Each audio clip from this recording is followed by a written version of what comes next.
Sinabi ko lang yun para may masabi ako sa English. Be, hindi naman na kami BFFs tulad ng dati. Tsaka mukha namang masama pa rin yung loob niyo sa akin. Be naman, matagal na yun. Ang susunod na programa ay rated PG. Ito ay nangangailangan ng patnubay at gabay ng magulang para sa mga batang manonood.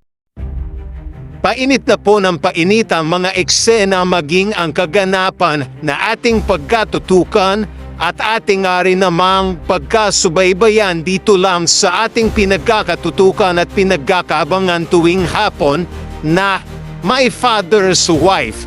Simula pa lang din naman kasi ito na ito nga rin naman kasing si Gina ay tila naguguluhan nga rin naman sa kanyang isipan kung ano ba ang kanyang gagawin matapos na rin naman kasi na muli niyang makita nga ang kanyang best friend na si Bestie at dito nga rin naman inakwento nga rin naman niya ito dito sa kanyang tita Connie at dito hindi nga rin naman maalis sa isipan nitong si Tita Connie niya na baka daw umano sa pagkikita muli nitong si Gina maging itong si Bestie ay pwedeng maging dahilan pa ito para muli nga rin namang humirit itong si Bestie dito kay Gina at ito nga rin naman ay kinatatakot nitong si Connie na baka umano gagamitin nitong si Bestie itong si Gina kaya dito diretsaan na nga rin naman kasing sinabi nitong si Tita Connie ni Gina na niloloko ka ni Bestie Gina kaya pwede ba?